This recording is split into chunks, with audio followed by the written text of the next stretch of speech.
Yes, we are live. Hello, everyone. Thank you. Wherever you may be joining us from, please let us know in the comment section. And thank you for joining us whenever you see this and whilst you're on. We have a very phenomenal couple that we Yes. will be introducing to you in a moment. But before then, we have to introduce ourselves. So I am Chidi Akuna. And I'm Victor Akuna. All right. So if you're watching this, you must be on our YouTube channel, Foundation for Family Affairs. And that's Foundation for Family Affairs. We talk everything romance, intimacy, And and family. family. Our mission is simply to connect hearts and raise Healthy healthy family. families. So yes, we know there's been a lot of impact on marriages Mm. recently over the last few years. Okay, a couple of months ago, and we just thought I think it's time we put out the right message. Absolutely. Okay, we have a phenomenal couple. They walk the talk, the practice what the preach. We have known them for a while now, Yes. and we can say their lives are testimonies. Okay, what better thing than to put out there? So we will have them share their romance and intimacy story.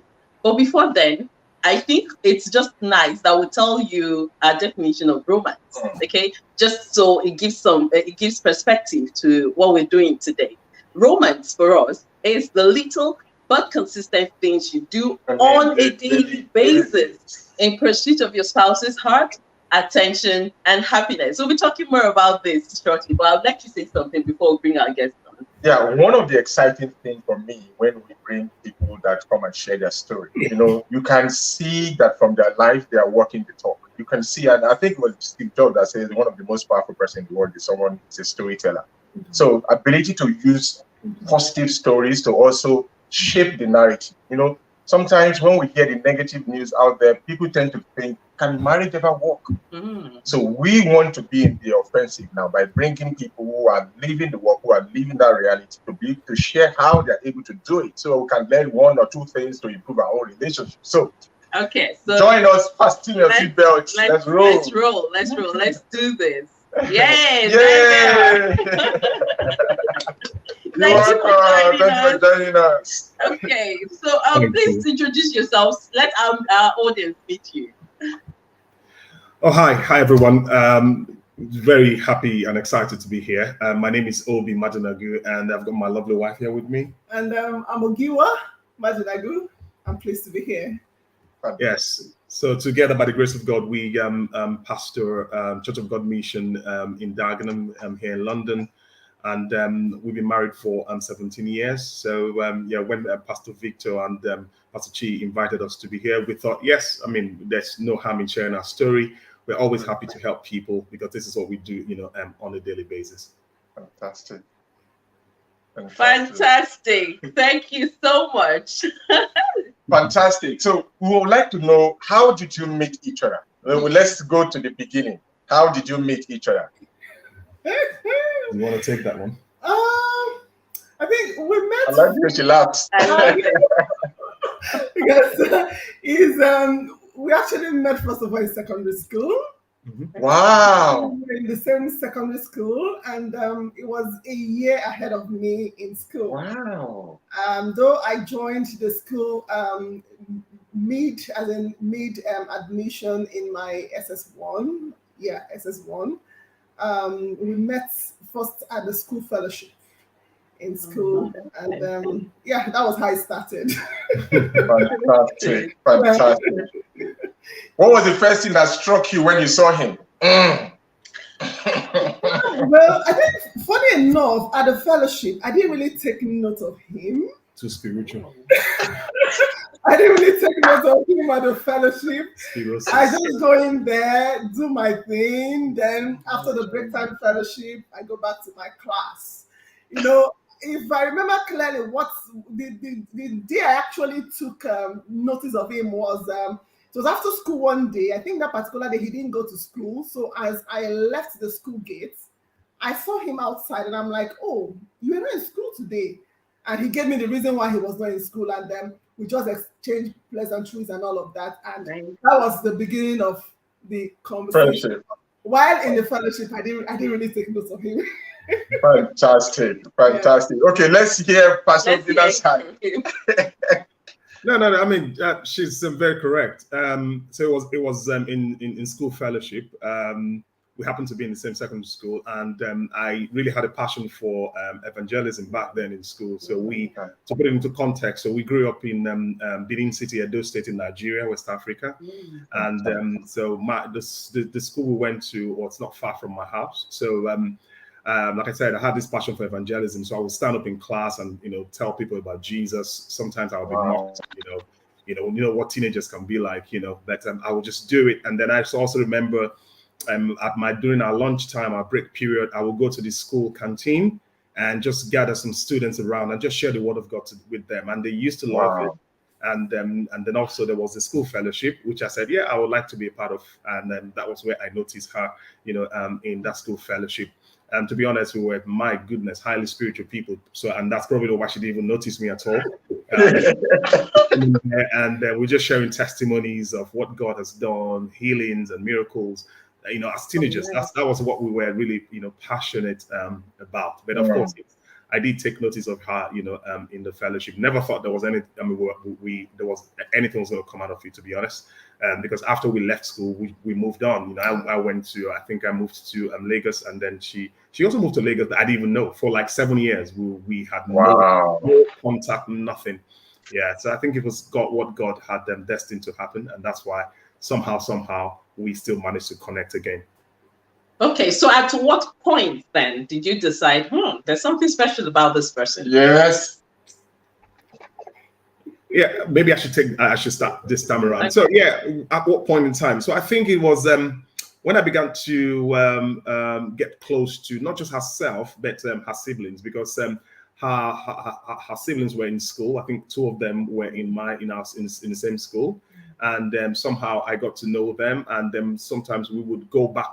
I would go back home with them, and we'll be in their house, and I met the mom. So we were just very good, very, very good friends, and they were quite receptive and accommodating. And I thought, possibly, if I was to have a future with this person, she's come from a decent family.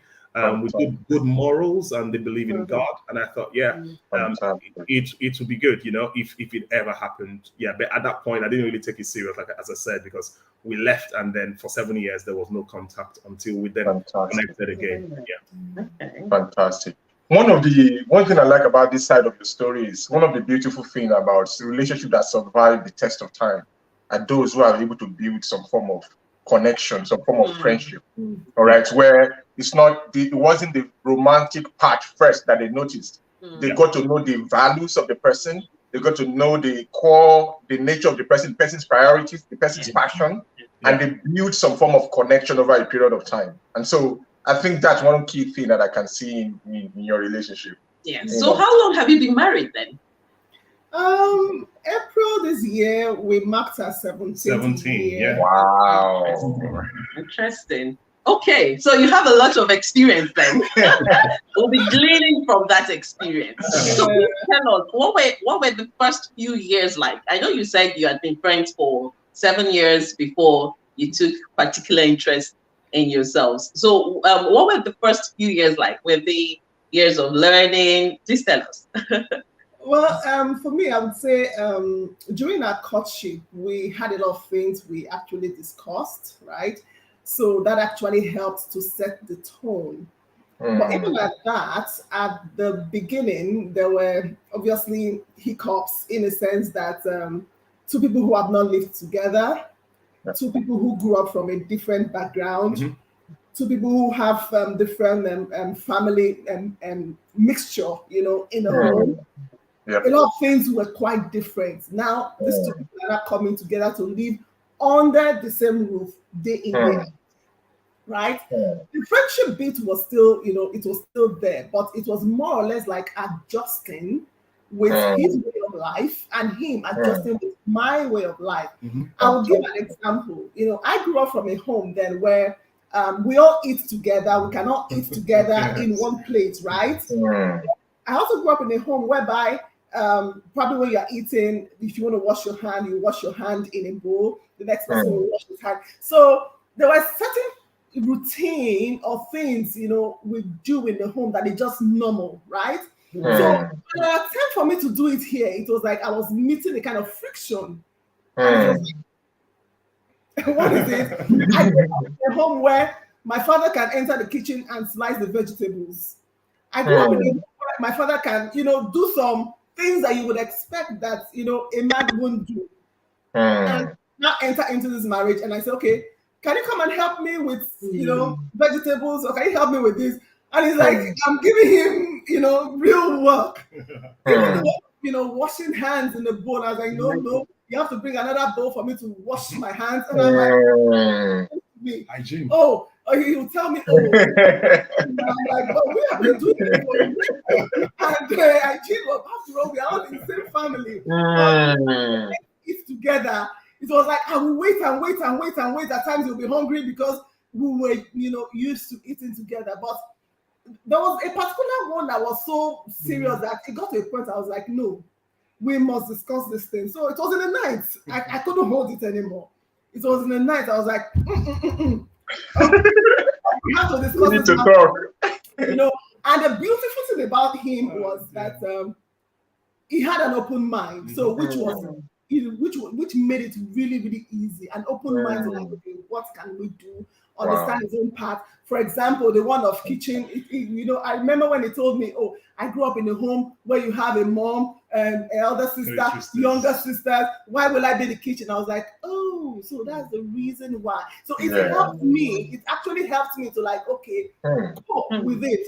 Unlike saying, oh, I grew up from this kind of background. Why is it not, trying to follow what I want? So over time, we came up with this statement like, it's not you bring your positives, I bring my positives, and let's create our own positives for the home, for what works for us. You understand? So that was how we came up with that statement, and over time, that is what we have been practicing. Fantastic. This is really beautiful. Fantastic. Beautiful. I like something that you said. You said he has an open mind. That is one of the reasons why little conflict, little thing that can be nipped in the bud can just grow out of escalate and kind of go out of proportion. Why? Because the other person said, this is who I am. I can't change. Now, that disposition kind of shut out the other person. Saying that he has an open mind is something that's really, really important for that situation. Again, another thing I like that she did was that instead of pointing an accusing finger, she's tried to understand. I think it was Stevie Kobe that would say, seek first to understand before to be understood. She said, let me understand. This is how I'm feeling. Let's discuss this. Let's discuss it. And these are the two key points that I can. I just love the fact that it's so peculiar because this is where we see cultural interference in the relationship. Okay, but you were able to work through that. So we would want to hear from you some more. How you were able to, like, what adjustments did you have to make, especially on the side of Pastor Obina? I'd like to know that. I'd like to hear that. Oh, okay, myself, right? Yeah. So again, to give to add a little bit into throw a little bit into the context. So I mean, I was raised up by my a nurse, my mom, of blessed memory, and she was British trained. So and there are certain things, of course, that she imbibed in us. One of the things being, I mean, my mom was a stickler for hygiene, and I never found it comfortable, eating from the same plate with another person, or eating someone else's leftover, or washing my hands in the same bowl with someone. Even till today, my wife, when she wants to, eat her eba or a pounded yam, she could wash her hands and eat. I use my cutlery. So I was actually raised, raised that way. So coming into, the marriage and then seeing, I already knew that was what obtaining her home, because like I said, I used to go to the home. I've met the mom, met the dad. I've seen how they eat and how they do things together. It's quite a close, neat family. And of course, I knew that some of that was going to come into the marriage, when we got married. So, like I say, when I talk to intending couples, I tell them, I said, there are no two perfect people in any marriage, anywhere. Rather, there are two tolerant people. And to be tolerant means that you are open. It means you are not set in your ways. It means you're malleable. If you need to change course, In order to achieve a goal, then you must be ready to do that. Because the marriage is not about the individuals in the marriage, it's about the home. You come together from different backgrounds to build your home. Like she said, we bring our positives together to create our own ecosystem, to create our own positives. So that's the context there. So in terms of what were the adjustments I had to make, I had to find what are the middle grounds here, that we can achieve. I wasn't brought up cooking, to be honest. I had a dad, an Igbo dad, who was a very Igbo man in every respect. I love my dad, again, of blessed memory. And my dad would say, listen, I must not catch you in the kitchen. Kitchen is not meant for you. If you want to work, go outside. We've got a massive. We're living in this massive. Our compound was so massive, and of course there's a lot of grass, and bushes to maintain, garden to maintain, lots and lots. We had a mini farm within the house, so he would say, "That's your place. You go out there and do it. You go wash the cars." Wow. Those are the kind of things my dad would say, ask us to do. So, I couldn't be blamed because that was how I was brought up. But then coming to the marriage, and knowing that, I have a wife who would want me to be active in the kitchen, I had to ask myself, okay, what can I do? And I thought, there's so many things I can do. While I might not be the one actually making the meals, can I be the one who goes to the grocery shop, and buys the grocery for the home? And I do that several, even now I do it. Sometimes she's at work because I work from home. I run my businesses. And then I could just decide, I could just look at the kitchen and say, okay, I think, that, we need to replenish. And then I'll just call her up and say, I'm about to go to the shop, is there anything else? This is what I think, I can see that we need to add. Is there anything else you want me to add to the list? And she would say, yeah, I'll send you a WhatsApp list. And then she'll WhatsApp me. I'll go into, into the supermarket and get all of these things. So that was my own way of kind of like, making up. Another way I make up is coming in and saying, okay, fine. Can I help with maybe like, washing the dishes? My goodness, yes. That's my specialty. You heard that? She said, excellent. Even, I made our dishwasher at home redundant because, I use my hands, very, very, very well. So yeah, it's just about, making adjustments and making the home a great place, somewhere you want to look forward to, and making all the necessary adjustment. You want the marriage to work. You want the home to be a beautiful abode for the both of you and for your children and friends who come around. So it's up to you, whether it works or it fails. Fantastic. So someone here is saying anyone can do the dishes. Brilliant. Exactly. I do dishes. I do the laundry. I do ironing, make the bed, mop the floor. Fantastic. It's nothing. Say, because I'm a senior person. Forget about that. I'm first of all a human being. So yeah. I love that. Wow. I love that. Fantastic. I'm first of all a human being. And I live here as well. Fantastic. I like that disposition, right? Because our definition of romance says the little but consistent things you do. That's right. You have to capture your spouse's hearts, attention, and happiness. You know that this means so much more. Even though you have not been raised like that, you have now made it's very difficult to make an adjustment, to change. But for someone who you really care about, you can do anything for. And that's just what played out here. Being able to make that adjustment, not just saying, I'm sorry, I was not raised like this, and this is how I want to be, but making that adjustment. Another thing I also picked from the story is children watch how parents live their lives, and they just imbibe it and just adopt it as the normal. Until you meet somebody else, now realize that your own normal is half of the normal. That is another reality. Honestly, and this is so beautiful. And I just love the fact that you said you couldn't cook, but you had to seek something else to do. Yeah. You looked at, okay, how else can I help? How else can I put a smile on her face? How else can it's our home. What can I do? Really brilliant. Fantastic. Fantastic. We know that one of the things you do is that both of you pastor a very growing ministry. In fact, I'm aware that there is another branch that opened somewhere in Sheffield. So the business of having to wear many hats I've had a series of conversations with Pastor Bina. I know Pastor Bina will probably have like so busy. There is this guy that came up with different hat. I think it was Bono or something. Red hat, blue hat, about creativity. In my head, I can see both of them wearing like 20 hats at different times, playing different roles. But does being in ministry impact your relationship with pressure in any way, or wearing different hats? Your ministry as well. Well, and your work. I think first of all, for me, ministry is a priority, in as much as your family is a priority. But one thing the Spirit of God has taught us is ability to plan. Because when we plan a time, we know what we're able to allocate time to various needs, both from ministry, from business, from work. But you discover that if you don't plan, you tend to focus more on ministry, and your home is suffering. Because even at times with the children, we tend to do family devotion, read the Bible to them. Like what we told ourselves, that we are first of all pastors to our children. So you are preaching to others, and you now neglect your children, which happens, a good number of times. It's just like a prophet in the Bible.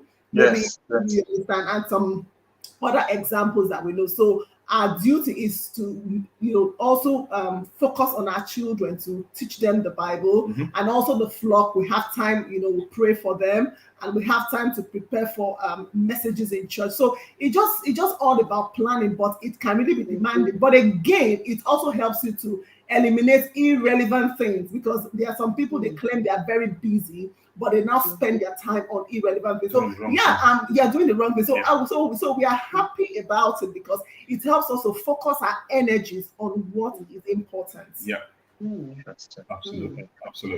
And if I should add to that, before you come back on any points you made, so like you said, ministry is priority for us, because I think I put out a post the other day on Facebook that the true essence of living is in the impact you make in other people. That's the real essence. And I said, make your time count while you can. All right. So for us, ministry is not about ourselves. It's about reaching out to people, helping people out there. And to be honest with you, there are lots of people who've got problems, who've got issues, people who are hurting. Yesterday, one of a church member texted me and said, "Pastor, I have a colleague of mine in the office who's going through a very bad patch at the moment. I've asked her to call you. It's just to see if you can help." And God is my witness. My goodness, I had loads of things planned, within that time frame. But and then the lady reached out to me immediately and said, "Oh, thank you, Pastor Obi, for accepting to talk to me. What time can we talk?" And I was like, "Oh God, when can I fit her in?" I said, "Okay, no problem. Let's talk at 8 o'clock." So I sent her a text message, and she called me. And to be honest, I spent about 45 minutes with her. And that 45 minutes was so precious to me, because there are so many other things I could do with that precious 45 minutes. Wow. It's all about making impact in lives of people. I was happy to be able to talk to someone who was so depressed, someone who was feeling so down and feeling so less about her, about herself, has almost lost her self-image. But after that conversation and prayer, her spirit was lifted. She was excited about it. For us, that is a great priority. So we do our best by the grace of God, to make that our priority number one. But then there are other things that you need to do. Ministry is not just about preaching. It's not just about appearing in church. Ministry is about what you do to support, to make sure that that ministry, that work is ongoing. And that's I'm talking about giving. So one of the reasons why we do what we do, we're not just pastors. I'm a, she says, you are a serial entrepreneur. I don't know. Was I the one that called myself that, or people call me that? I don't know. Yeah, serial, that we're serial entrepreneurs. Yes, we are entrepreneurs.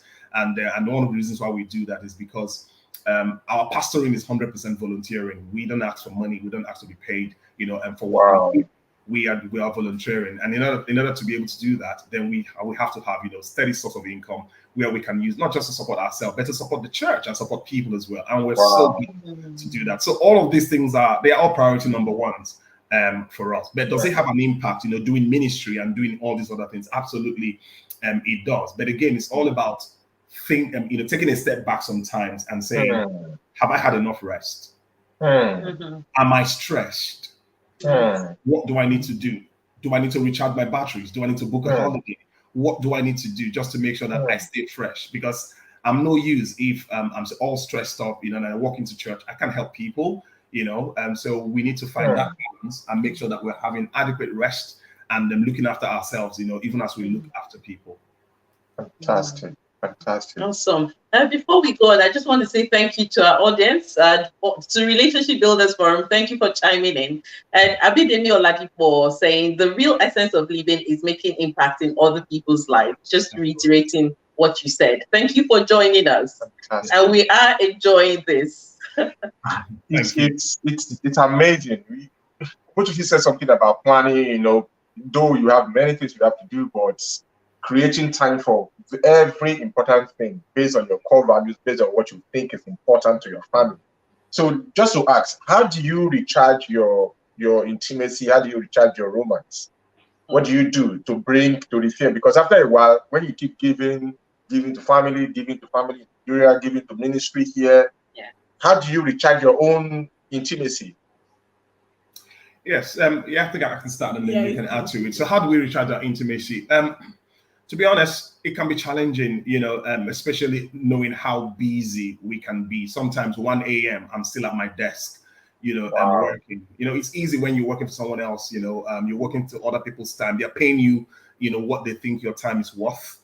But if you own your business or in this case, businesses, and so that you've got your hands in so many pies, and therefore you have to be up and doing to make sure that the business is, continues to do well and survive. So that means that you're putting in so much time into it. But at the end of the day, again, it's all about prioritizing to say, I don't want to lose myself in my work. Wow. I don't want to lose myself, because sometimes some people drown in their work. They're drowned in their business. And, they're so immersed into work and business that they forget their family. So I have I'll call it my thresholds, in terms of, but when I hit that threshold, I know, okay, I've got to, maybe using your word, kind of like recharge that intimacy, battery. And sometimes I tell myself, you know what, I'm downing all tools and I'm just going upstairs. I'm just going to meet my wife in bed. I just have to leave everything I'm doing, because sometimes and again, one thing that helps is that she communicates.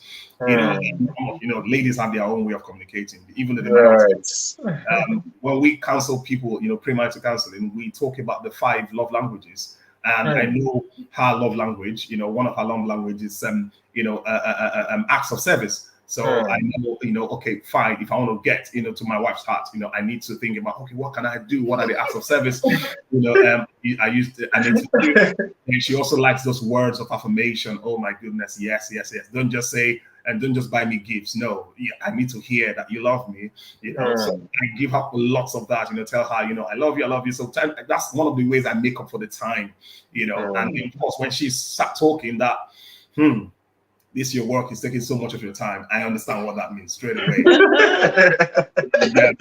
I warn myself and I tell myself, okay, you're getting to that threshold now. She's telling you get to the threshold, so you need to down tools and make sure that you make time, not just for herself, but for the children as well. Sometimes I feel it, the kids want my attention. They come to the door and they're like, Dad, are you in a meeting? Because I'm on a daily basis. One meeting after another, local meetings, from, Asia, the US, just name it. So meetings after meetings after meetings. Some of these meetings are video meetings. And so they don't want to be caught, in the background of the meeting. So I feel for them sometimes, that's why, like I said, I have my threshold and I do my best, and to make up for time. Yeah. I'm sure you want to answer that. Yeah, I think, thank you for the question, because a lot of people tend to have this pressure, especially when either maybe the wife is so engrossed in a particular project, or the husband is so engrossed in a particular project. Just like him, I would say he's busier than me when you compare. But I think the beautiful thing there is that there is understanding, number one, but there is an extent to which that understanding will go. Yes. Because I would also expect, like he said, he uses his church mind or charitable mind. So, as in having that threshold to say, okay, it's time for me to do what role is supposed to do instead of just focusing on the job. Give time to the family. A good number of times it comes with the idea, oh, let's just do family out, the family day out. You know. Wow, fantastic. Maybe for football to the park. At times he just follows them to the park. So even though the time may not be that much, but he's still able to give that quality time despite his busy schedule, you know. Just come, okay, let's just go out, you know, take it away from home. Let's just go on holiday, you know, away from home. So all those little things help, and also it also reassures me that okay, he actually wants to do it, but these are the constraints which I understand. These are the constraints. So I think a good number of times on understanding and communication is also it's helpful, and also for the person concerned to know when to put the brakes. You understand? If for a full day you're just busy back to back to back, ask yourself, please take a break. Even though you're doing ministry work, your home is first of all your priority, according to scripture. So even though you are pastoring, also give time. It may not be 10 hours or whatever, but it is a quality of time you give to either to your family, to your wife, and then to your children. So which is good and very encouraging from his own part, because it tends to it's church mind. I know you're also big on your health. You're very big on gymming, running together. Do you still do that? I know a few years ago I met you. You were so big on that. Do you still gym together? During the cold season, right, we stopped, right? But by now that it's getting to summer. Yes. So he just got some shoes recently. Got my running shoes again. Shoes, I usually wear the shoes out, you know. Nice. He just got special shoes for running back. That's really good. And our audience have been picking a lot of gems from what you're saying. Relationship Builders firm said work-life balance is key. Absolutely. Abidemi Oladipo said, sorry, I missed. Yes, don't lose yourself in your work that you forget your family. Okay. And then something else Relationship Builders firm picked. Busier than me syndrome. Don't get caught up in making comparisons. Really, I like that one. I like that. And then Abidemi Oladipo is saying again, even though you're pastoring, don't forget your family. I think this person speaking is a pastor, isn't it? Yes, she is. She's a pastor as well. So many things that you're saying is resonating with her as well, and she's kind of more like agreeing with all the point and relationship with that forum as well. And then they said running together. That's a good one. So that's a good one. Okay, so taking a clue from that, what other rituals do you do together? What routines do you have as a couple? What routines do we have? So, there are quite a number of them. Like, you know, looking after the house. So nobody's going to look after your house for you. You don't know what is going to follow you, you know, home. So you have to keep the house, you know, tidy. So, for example, sometimes, you know, we could wake up on a Saturday morning and she's focused on the upstairs, and I'm focused on the downstairs. You know, dusting up the wall shelf. You know, I'm using the vacuum cleaner because I love, you know, my house to look clean. You know, and it got to a point where I thought, okay, you know what, this is it's getting too much now, because, you know, to be honest, this year has been one of the busiest years so far. And it's less than 6 months, you know, I'm into the year. And I told her, I said, you know what, babe, I think this house chores is getting too much. I don't think you can cope with it. So let's get professional cleaners to come in. And she's like, no. I think I can do it. And I'm like, I don't think so. You know, there is a lot to do now. So it happened that one of my clients said they were going to come to the house and do an interview, and they were going to interview both of us. And I said, okay, there you go. So if the client is going to come to the house, this house needs to look clean through and through. So yeah, that was when she decided to give me the permission to sign a contract with a professional cleaning firm for them to come over to the house and clean the house. So even though the professional cleaners were here cleaning, they literally turned the house upside down, you know, cleaning, and they did a fantastic job.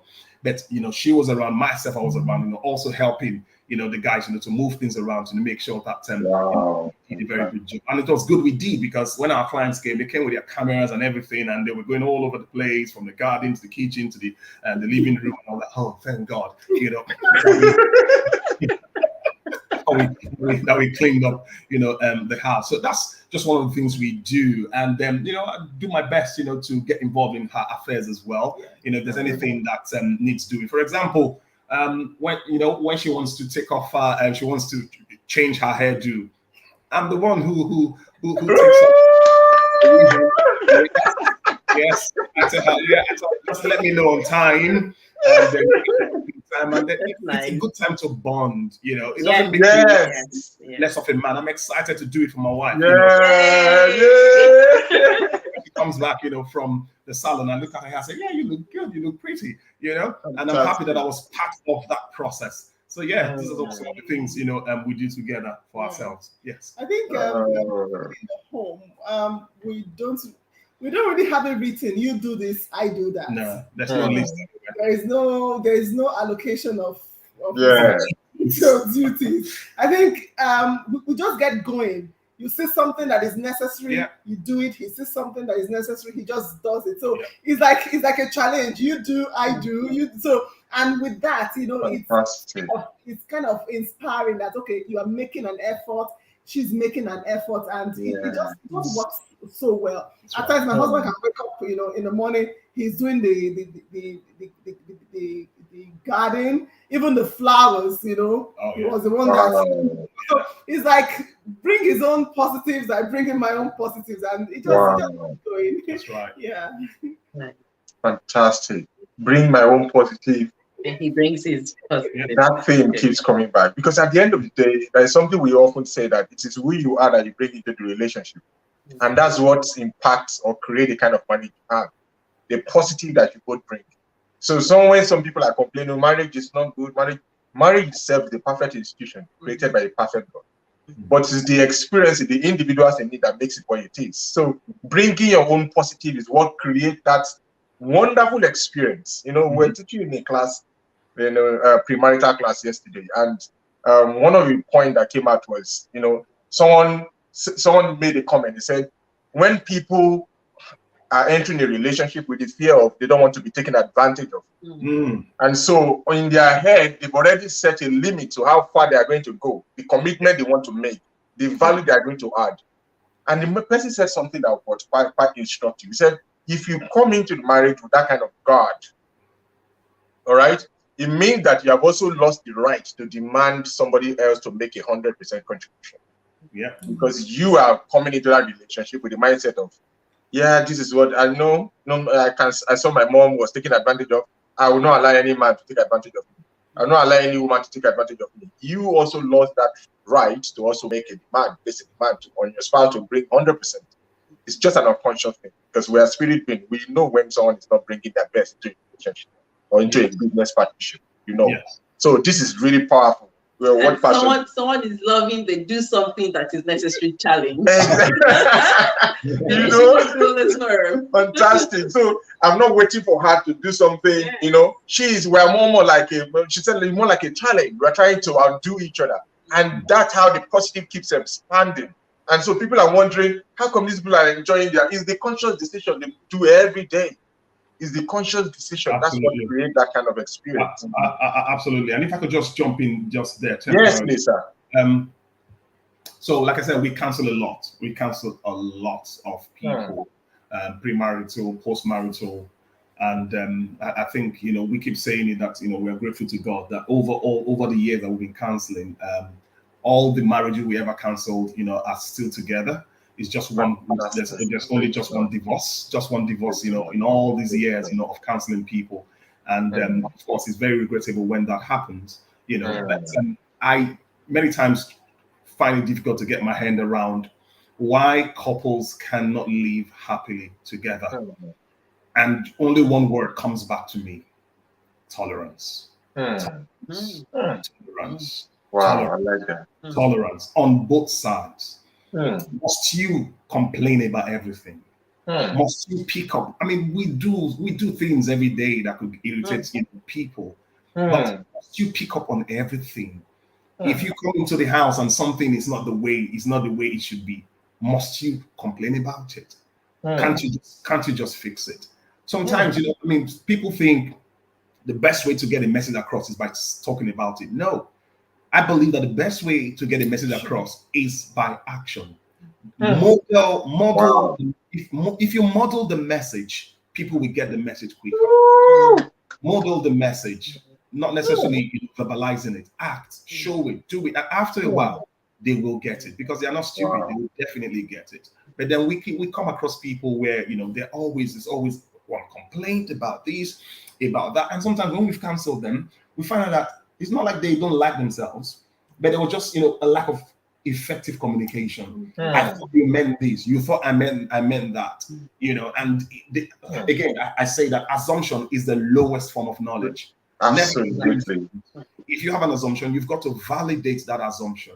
As I see couples have issues with one another, it's just assumption. I thought he meant this, or I thought you said that, or no, please, I'm not in your head. Communicate. If you can communicate, then we would all live happily, ever after. I just thought to throw that in there, based on what you said, Pastor Victor. Fantastic. Wow. Any comment from? Yes, the first one, it makes you come into defensive with your partner. I think speaking to what you were talking about earlier, about being guarded, and then model your message. Don't always verbalize it. Let it be seen in your actions. Yes. I think that was what you were saying earlier. Yes. That's it. And again, if people are being defensive, if people are being less trusting, let them be. So I don't get it why some people think you should trust you should trust a partner blindly. Now I know I might be stepping on sacred cows here, where some people they just expect you to just trust and just trust people. Now, this is, again, I want to drop a line here, and I didn't get it from anywhere. It's from my heart. I can love you blindly, but I can't trust you blindly. I can love you with my eyes closed, but I can't trust you with my eyes closed. I have to trust you with my eyes open.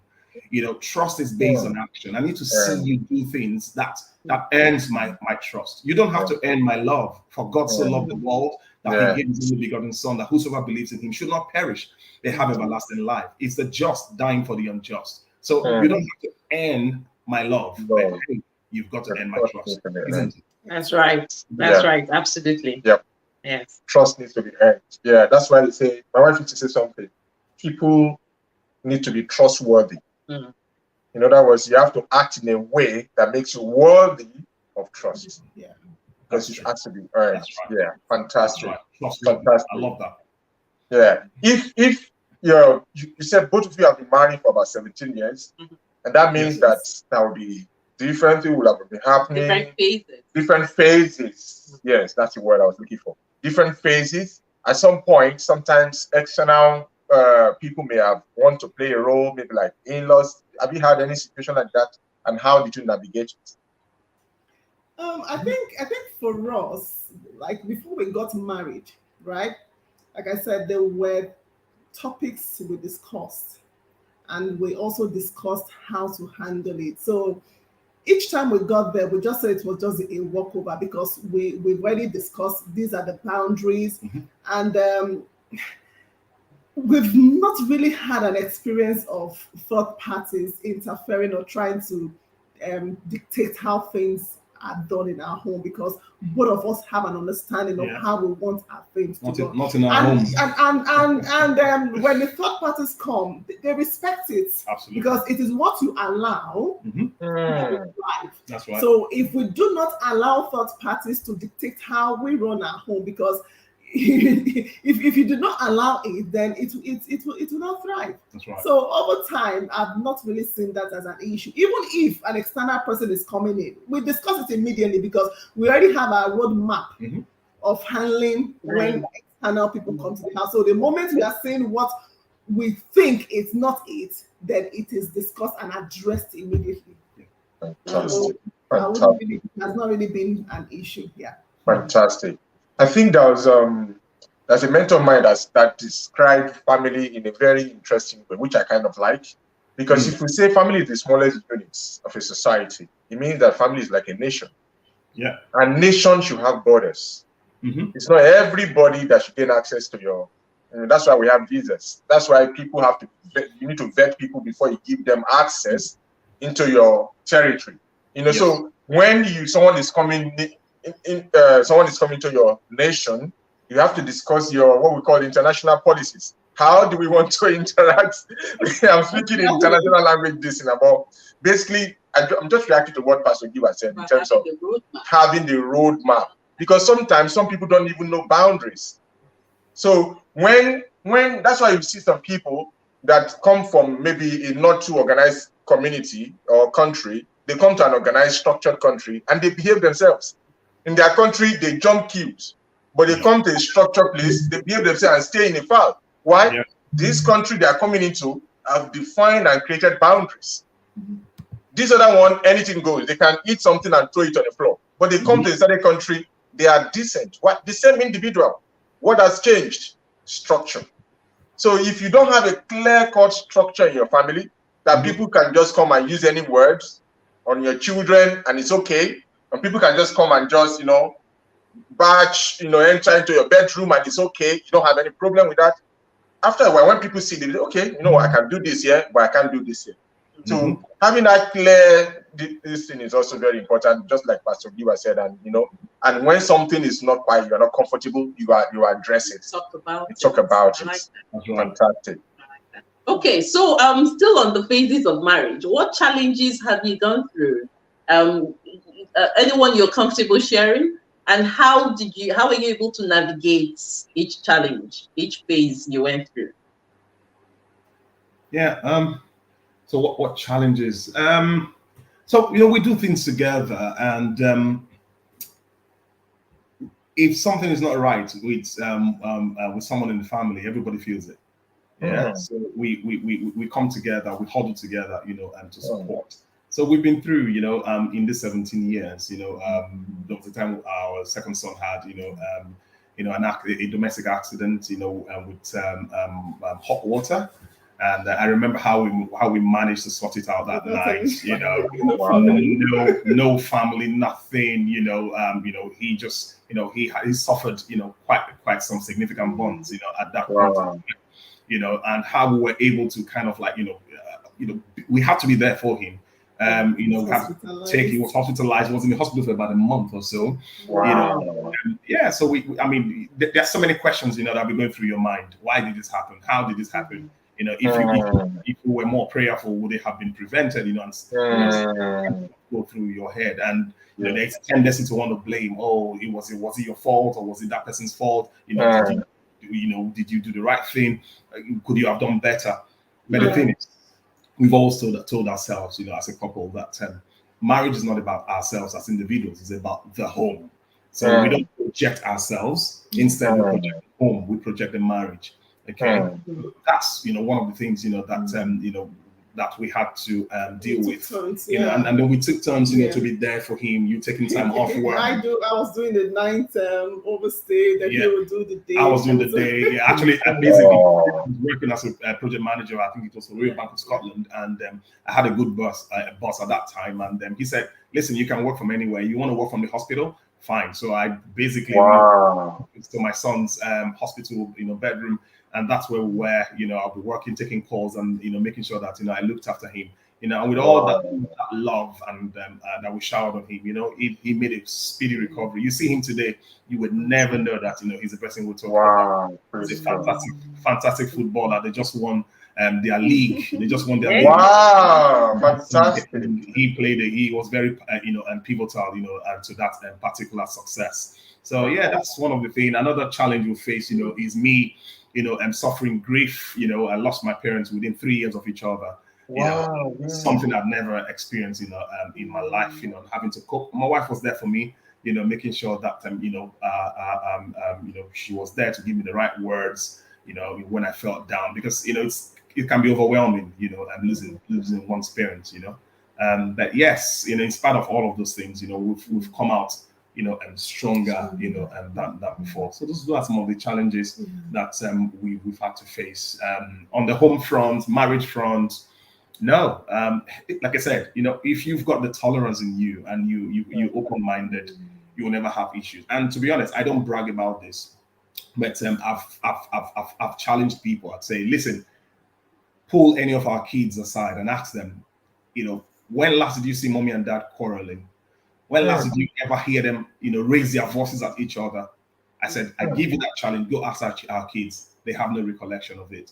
Not because honestly, in 17 years, not because we're perfect, but because we are tolerant. There are words that are banned in our home. You can't use them. You can't. You honestly, you come into my house and you use kind of words, I'm going to open the door and kick you out. I don't care. We've got our ground rules. You can't use hurtful words. You can't hurt people emotionally. You can't hurt them physically. You can't hurt them mentally. It's not allowed. Not here. So we've lived by these rules, and to be honest, to the glory of God as well, it's really helped our marriage. Fantastic, beautiful. I like that. So words are powerful. Some things should not be tolerated. That's true. No, that's true. Man, I like that challenge. Pull my child aside, right? Because sometimes couples can doctor it, rationalize it, but the child will tell you the way it is. They'll tell you the truth. The child will tell you the way it is. Man, that's the challenge that we all need to pick up. Fantastic, fantastic. Brilliant. And the way it is, like what my husband was talking about, it all came as a result of communication or discussion at the very early stages. We realize that most times in relationship, what hurts people is the way they are talked to, either verbally or through body language. And for me, I'm quite sensitive in terms of words.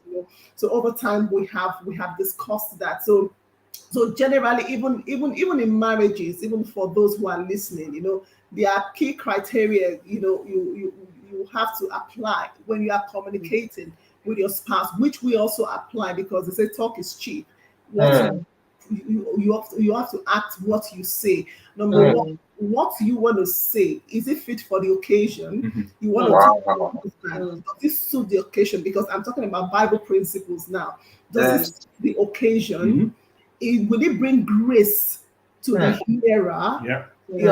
Is it fit for purpose? What you're going to say, is it a wholesome statement? So those are the things you should look at first of all before you say certain things to either your husband or your wife. So when you follow these steps, you discover at every point in time you find yourself saying the right thing either to your wife or to your husband, because a good number of times some just careless statements could just be the genesis of problems in home. And we have said that when I want to tell him things, I think through it first of all, and I say, okay, this is what I'm going to say. Is it going to edify him or make him feel worse than what he was before I spoke to him, or is it going to make him feel better? Obviously, it will be what will make the person feel better and what will bring grace to him. Those are the kind of things I would say. And he does the same thing as well. Initially, when we started, like I would say at the beginning, we were not where we are now. You understand? Part of the things we talked about then was that even if maybe you are to say, okay, you are not doing this right, you shouldn't just end there. You should go also ahead to give options. Because it's not enough to say, oh, you don't know how to cook. Oh, you don't know how to clean. Okay, agreed. I know I don't know how to cook. Okay, don't you think you should go and register for a cooking class? Wow. You understand? So with that, it will make you listen the more. That's right. But if you just tell me, oh, I don't know how to cook, oh, I just shut down. Do you understand? So all the time I'm just using that as an example. But yes. Implement that, and it has really, really, really helped on both sides. It helps. Fantastic. You were just saying constructive feedback. Also bring out solution at the same time. Fantastic. There's something that you also said, you said that you discussed a lot of these things at the beginning of your relationship. Foundation is so critical in anything anybody is building. Same thing for foundation for relationship. So what advice would you give to single people, in terms of who are trying to get into marriage, who are trying to start a relationship? What advice would you give to them? Okay. First of all, right, you have to know why you are getting married. Because I would say when I was still at the age of 24, 25, I don't think I was ready. Though people say, oh, get married. But emotionally, psychologically, personally, it's me talking. I don't think I was really ready. So you have to know why you are getting married and you have to be ready, as in emotionally, physically ready for marriage. And secondly, at that initial stage, right, you have to also consider, what kind of home do you want to build? This person I'm going into a relationship with, will it help me to meet my aspirations, my visions, and my goals? If you're a singer, will this person help me to enhance my singing ministry? If you're a pastor, will this person, help you? Maybe you're going for your fasting and prayer or whatever in the mountain. Will this woman or this man be complaining, vice versa? Will this person help me to fulfill my God-given purpose? I think that is part of the first thing, because I would say part of the reason why we went on this journey together, because I saw him as someone who we can both partner and work together for me to achieve my own goals, my visions, and also for him. And that's why I tell God, I don't want to do, so whatever you want to do through him. There is tolerance, there is patience. Even at times it could be in meetings. I understand. All I just tell God, God, give me the grace. I don't want to be a hindrance. So it's a first of it has to be someone who would help you to achieve your goal, not the one that maybe you are going for certain programs and the person is complaining, you are going too far. That person cannot help you. So you now have to decide, do you just want to tick the box of getting married or getting it right? And also, before you get married, you don't have to wait till when I'm ready to get married. You have to start praying about it before you are actually ready. Do you understand? For a proper guidance. I think I'll pause here at the moment so that. Wow, fantastic. Yeah. For me, just quick one in terms of what would I advise single people? Use your brain. Love with open eyes. And I'm talking from experience. I've seen we've counseled people and we're like, God Almighty, how did these two people ever come together? And then obviously, they were definitely just doing what they were doing, blindly. And when I counsel people, I tell them, never sweep anything under the carpet. Has he got a temper? Has she got a tantrum? Don't overlook it. Anything that is of a concern to you, before you get into that marriage, before you say I do, make sure that it's trashed out. Make sure that you ask questions. If you can't confront it, ask your pastor, ask a trusted friend, and they can help you. Because anything you tolerate before getting into marriage, you've got to be ready to live with it in the marriage. That's why I say use your brain. God is not a devil. Use it. God give it to you, and it's a blessing. Use it. Awesome. Fantastic. Awesome. You said so many things, so I think we'll just leave it the way you said it. We'll just ask you to give some encouraging words to couples out there. What encouraging words do you have for them? Well, for me, first of all, have a picture of the kind of home and family you want, both of you, and work towards it. Awesome. For me, it's make it work. God will not come down and make your marriage work. You will have to put in the effort, the time, and the belief to make it work. Nobody's going to make your marriage work. You will make the marriage work. If you're having issues and you can't handle it yourself, seek help. There's always help out there. There's professional help. There's help from the church. There's help from charities. There's so many organizations out there that will provide help. You can also reach out to, Foundation for Family Affairs. They are fantastic counselors. GD, Victor, we love them. They are great people. So that will be the advice. We trust them. And to be honest, we can assure you will get fantastic counseling from both of them. They take it step by step. Yeah. Thank you so much, sir. Thank you, man, for that vote of confidence. We appreciate you as well. Honestly. I mean, it's been so great doing this. I have learned a lot. I have picked a lot of things from what you said, and thank you. I mean, I think we would need to just break it down in little bits for people to, just get the message in. Really good, really great. Fantastic. Thank you so much for being. Sorry. Yeah, go ahead. Thank you so much for being fantastic, guest, for being so authentic with your stories. There are many practical examples, you know, that we can glean from. And I'm sure that people that have been watching us have been able to learn a lot from what you've said, and those who will join us much later. You know, I like what you talked about in terms of how you were able to navigate some of the challenges you went through, you know, with your child during the domestic incident, you know, also how you were able to navigate the different responsibilities you have to say, be able to prioritize your marriage. You said, we are first pastors in our home to our children before we're pastors to any other person. Because if you don't have such an anchor, the wind of life will just, you know, blow you in different direction. You know, how you are able to still understand your spouse, how you're able to, you know, when you're having a discussion, coming with an open mind. You know, when Pastor Ogiuwa was saying she had some questions she wanted to ask you, the way you made her feel during the conversation, you had an open mind.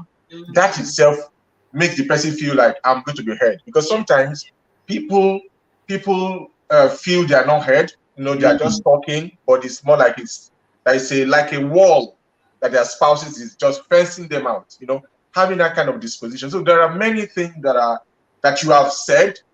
And beyond what you have said, there are many things you did not say, but your body language is just communicating a lot. And people can see when people truly care about each other. People can see when people are truly genuine. So we just want to really appreciate. And I like the use of sacred words. Yeah, fantastic. Honestly, thank you so much. Really honest. And to our viewers, please feel free to follow them. We have put their contact details in the description box. If you click on it, you can reach them. Feel free to follow them. They are pastoring a thriving ministry. Common Impact Center. Common Impact. No, I can't forget that. Common Impact Place. Really thriving ministry. You can reach out to them, and I mean, I'm sure they'll be happy to work with you if you want that to happen. Wow, thank you so much. Thank you so much. And to our viewers, it is Foundation for Family Affairs. You wanted to say something, sir? No, so thanks for having us. We're really grateful and honored. Thank you, sir. Thank you, sir. And to our viewers, please feel free to subscribe if you haven't. Until we come your way next time, it's goodbye from us.